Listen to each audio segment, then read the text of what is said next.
بسم اللہ الرحمن الرحیم قال اللہ تبارک و تعالی فی کلامہ المجید ساصرف عن آیاتی الذین یتکبرون فی الارض بغیر الحق صدق اللہ العظیم۔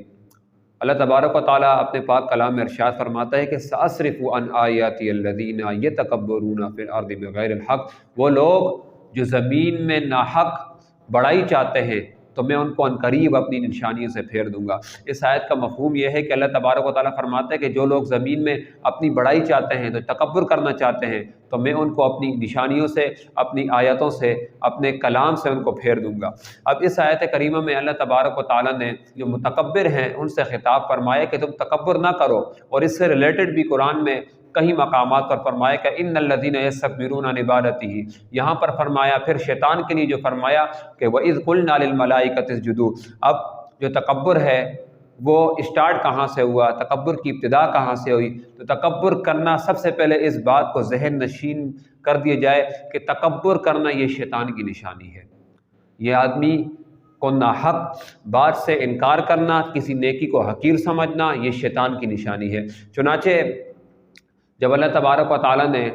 فرشتوں سے کہا کہ وَإِذْ قُلْنَا لِلْمَلَائِكَةِ اسْجُدُوا، کہ جب اللہ تبارک و تعالیٰ فرماتے ہیں کہ یاد کیجئے اس وقت کو کہ ہم نے ملائکہ سے کہا اسجدوا لآدم، کہ آدم علیہ السلام کو سجدہ کرو، فسجدوا الا ابلیس، تو سب نے سجدہ کیا، لیکن اللہ تبارک و تعالیٰ نے یہاں فرمایا الا ابلیس، سوائے ابلیس کے،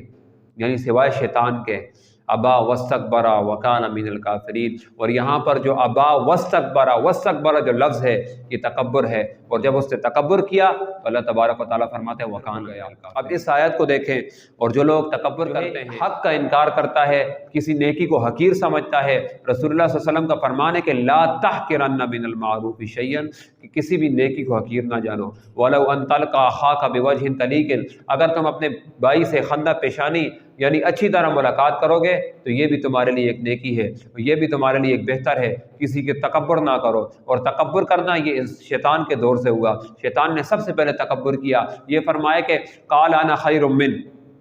کہ میں بہتر ہوں۔ اور آج بھی اگر کوئی شخص یہ کہتا ہے کہ میں بہتر ہوں تو پہلے وہ اپنا محاصرہ کرے کہ وہ کتنا بہتر ہے، اپنے آپ کو دیکھے۔ فرشتے اور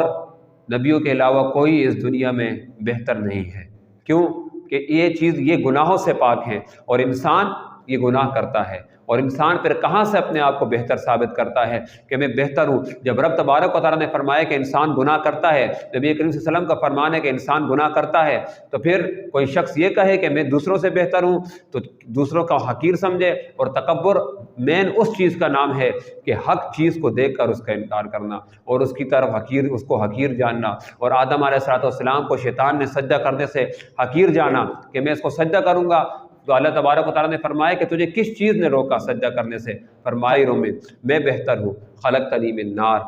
کہ مجھے پیدا کیا گیا ہے آگ سے، وخلقتہ من طین، اور اس آدم کو مٹی سے پیدا کیا گیا ہے۔ تو اللہ تبارک و تعالیٰ نے یہاں یہ فرمایا کہ آدم علیہ السلام کو سجدہ کرنے سے شیطان کو آگ نے منع کیا، اس کے تکبر نے منع کیا، اور آج اللہ تبارک و تعالیٰ نے فرمایا کہ وہ ذلیل و رسوا کافر ہے۔ اب دیکھیں تکبر کرنا کس کی نشانی ہے۔ اور ہمارے میں سے چند لوگ ایسے ہیں کہ جو علم پڑھ کے پھر تکبر کر دیتے ہیں، اور پھر تکبر میں آ کے اپنے آپ کو سب کچھ سمجھتے ہیں۔ استاد صاحب ہمارے فرمایا کرتے تھے کہ انسان کو تکبر نہیں کرنا چاہیے، انسان کے ساتھ، علم کے ساتھ تکبر بھی آتا ہے، اور بہترین انسان وہ ہے جو اپنے علم کو، اپنے عمل کو، اپنے کردار کو، اپنی خصوصیات کو، اپنی عبادت کو، اپنی نماز کو اللہ اور اس کے رسول کے لیے استعمال کرے، اللہ اور اس کے رسول کی رضا کے لیے کرے۔ اور حدیث پاک میں آتا ہے کہ من احب للہ وابغض للہ واعطى للہ ومنع للہ، کہ جس نے اللہ تبارک و تعالیٰ کی رضا کی خاطر کسی سے محبت کی، وابغض للہ، اور اللہ کی رضا کی خاطر کسی سے بغض رکھا، واعطى للہ، اور اللہ کی رضا کی خاطر کسی کو کوئی چیز دی، ومنع للہ، اور اللہ کی رضا کی خاطر کسی نے کوئی چیز روکی، تو فقد استقبل الایمان، تو یہ شخص ایمان والا ہے۔ تو اللہ تبارک و تعالیٰ سے دعا ہے کہ جو کچھ بیان کیا اس کو قبول و منظور فرمائے۔